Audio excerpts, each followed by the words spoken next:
The day I got a job offer, Cindy, my cousin's wife, announced she was pregnant. She gave me to move out or pay $10,000 a month for living expenses. But what she didn't know is that the house we're living in now is mine, and the money we use also comes from me. The day I received my offer letter, Uncle Mark made a huge feast. Even Jason, my cousin, who was usually too busy with work, rushed home before dinner. After a few rounds of drinks, Cindy, who had been quietly eating, suddenly spoke. I'm pregnant. The room went silent for a few seconds before it burst into laughter and excitement. Jason's face turned red with joy as he stared at Cindy's belly. Really, Cindy? Why didn't you tell me? Cindy smiled shyly. I wanted to surprise you. No one was happier than Uncle Mark and Aunt Linda. Jason and Cindy had been married for 3 years without having any children. I was genuinely happy for Cindy and thought to myself, I'll definitely give my future niece or nephew a big gift. As the joyful atmosphere grew, Cindy suddenly put down her chopsticks. There's one more thing I want to mention, she said. Aunt Linda, her eyes still full of joy, asked, What is it? I think Sierra should move out, Cindy said with a cold expression. She's already found a job, and now that I'm pregnant, it's going to be inconvenient after the baby is born. The room instantly became silent, and Uncle Mark and Aunt Linda's faces grew awkward. Cindy, though usually quiet, had never spoken to me with such a cold tone. I had always thought she was nice, so I responded kindly, there shouldn't be any inconvenience. And when the baby arrives, I can even help take care of it. When the baby comes, there won't be enough room for everyone. How could that be? I said, trying to be considerate. We can clean up the attic floor and make room for your little family. There will be more than enough space. Cindy shot me an inexplicable glare. Aunt Linda chimed in to reassure her. Cindy, don't worry. We'll make sure neither you nor the baby is uncomfortable. Cindy wasn't finished. When I have the baby, I'll be recovering and won't be able to move around or dress properly. It's just not right to have an outsider in the house. Suddenly, her expression softened again. Sierra, I'm not trying to force you out, but you've been living here for so many years. Isn't it time you moved on? Seeing my face darken, Cindy added, your parents passed away early. When you were in college and grad school, my in-laws covered all your living expenses. Nowadays, young women are all about independence. It's time you learned some self-respect and started living on your own. Uncle Mark, who had been silent for a long time, finally slammed his hand on the table, yelling at Cindy, That's enough. You're getting out of line. Jason, take your wife back to your room. Jason quickly stepped in to defend her. Dad, Cindy's pregnant. Why are you yelling at her? Besides, she's not wrong. Uncle Mark lost it. He slammed his glass down and shouted at Jason, Then you can get out too. Cindy wasn't wrong. 7 years ago, my parents were in a car accident and both became comatose. That year I was about to take my college entrance exams, juggling between school and the hospital, and I started thinking about hiring a nurse. When Uncle Mark found out, he came to me and said, Sierra, you don't need to hire a nurse. Aunt Linda and I can take care of them. Uncle Mark had always been kind to me, but taking care of one person in a coma was already hard, let alone two. It's no trouble, he said, tears welling in his eyes. They're my sister and brother-in-law, after all. No one will care for them better than family. After thinking it over, I agreed and paid Uncle Mark and Aunt Linda triple the normal rate to take care of my parents. They did a great job. Every time I visited, there was no smell or mess on them. They looked after my parents for over a year before both passed away. The tension in the room was palpable, and everyone had their eyes on me. I took a deep breath, trying to stay calm. After living in that house for so many years and helping the family, hearing Cindy, who barely knew the whole story, treat me like an outsider in my own home was too much. My chest tightened, and with each word she spat, I held back from exploding. But I had reached my limit. Cindy, still with a harsh expression, continued with more venom in her voice. I'm just saying what's obvious. Sierra, you've been living here for way too long. It's time you learn to live on your own. I know you may be comfortable here, but... She hesitated for a second, giving Jason a superior glance. The truth is, this house isn't yours. And since I'm the one having a baby, we should be the priority. Jason, who had been standing by her side, tried to soften the blow, but failed miserably. Sierra, you know this isn't personal, but Cindy's pregnant and well, things are changing. I stared at the two of them, my gaze fixed, feeling my patience completely vanish. It was time to lay everything out in the open. Not out of pride, but out of necessity. I had stayed quiet for too long, and that had only allowed people to think they could walk all over me. With a voice steadier than I expected, I began. Cindy, Jason, I'm sorry, but you're both mistaken about a few things here. The room fell even more silent. Uncle Mark, who was still red with anger, watched me intently. Aunt Linda, clearly uncomfortable with the whole situation, sat with her hands folded, unsure of what to say. All eyes were on me. I took another deep breath and continued. The truth is, whether you know it or not, this house is mine. Cindy, with an expression of disdain, raised an eyebrow.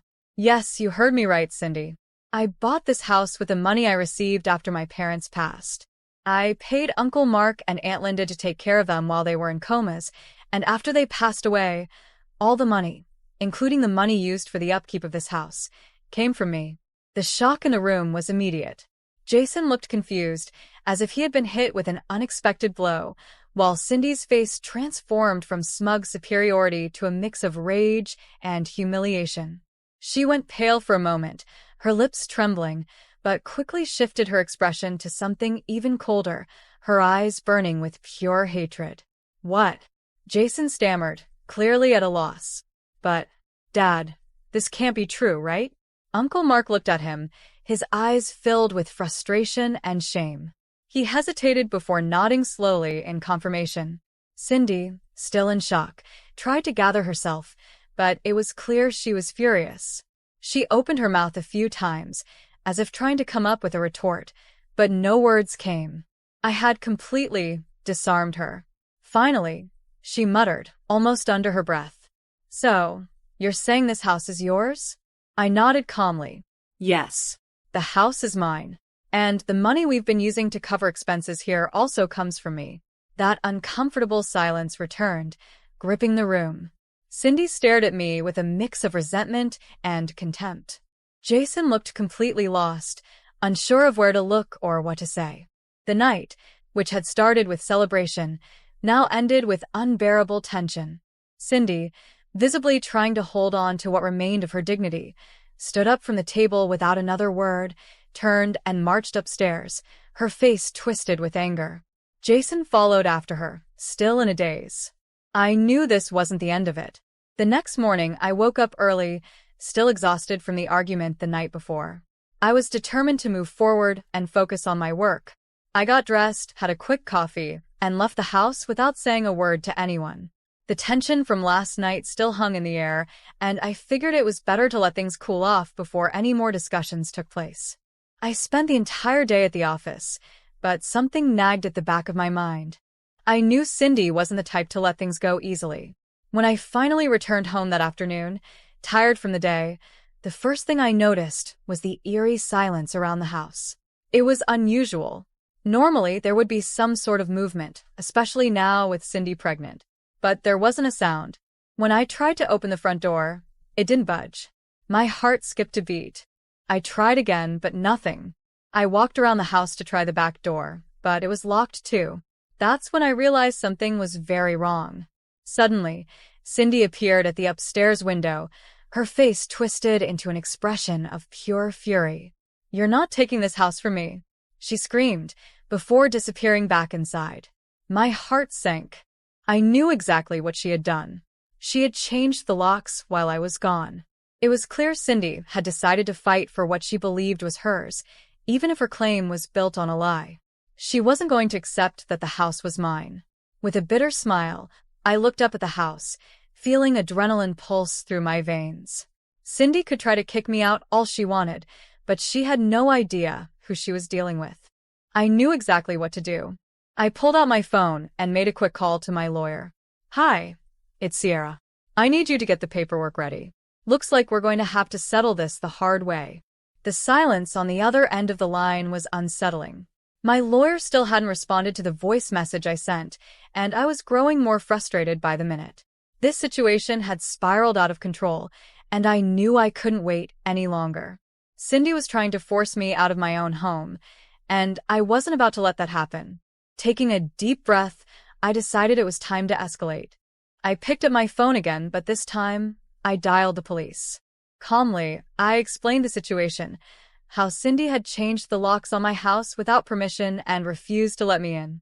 "Do you have proof of ownership, ma'am?" the officer on the other end asked. "Yes, I have all the documents. The house is in my name," I replied, already pulling up the scanned copy of the deed from my email, ready to show it to them when they arrived.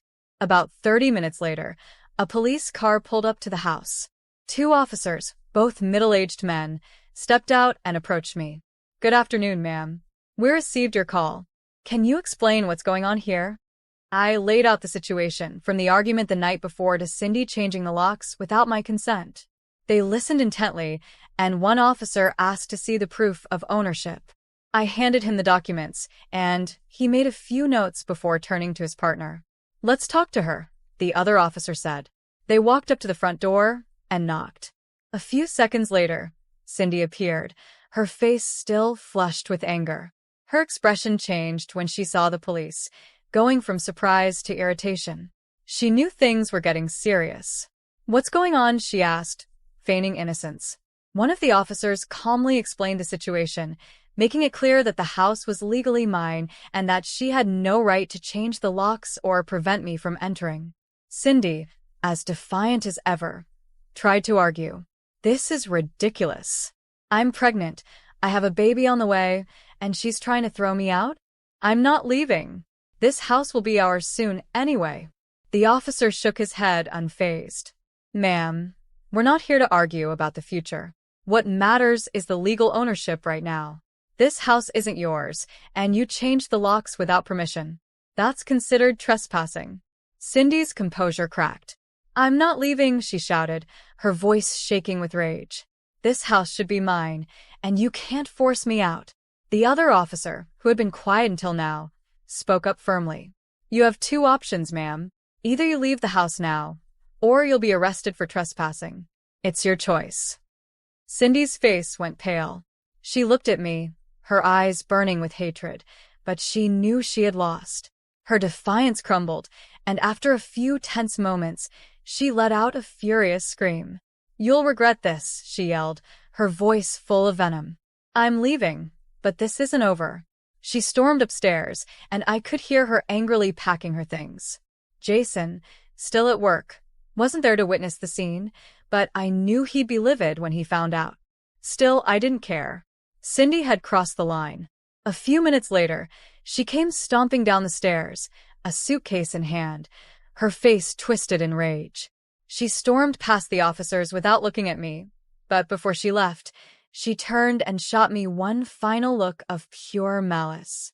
Without another word, she walked out the door. I stood my ground, refusing to let her words get to me. I knew I had done the right thing. After the police left, I stood in the living room, finally feeling the weight lift off my shoulders. Cindy was gone, and she wouldn't be coming back. In the weeks that followed, Jason tried to reach out multiple times, but my decision was made. Cindy was never setting foot in my house again. Even when their baby was born, I held firm. Cindy had shown her true colors, and there was no way I was going to let her back into my life or my home. Eventually, Jason and Cindy gave up. They found another place to live, and I moved on with my life in peace. From that day forward, my home was truly mine again, and I never let Cindy cross that threshold ever again. Do you think I did the right thing?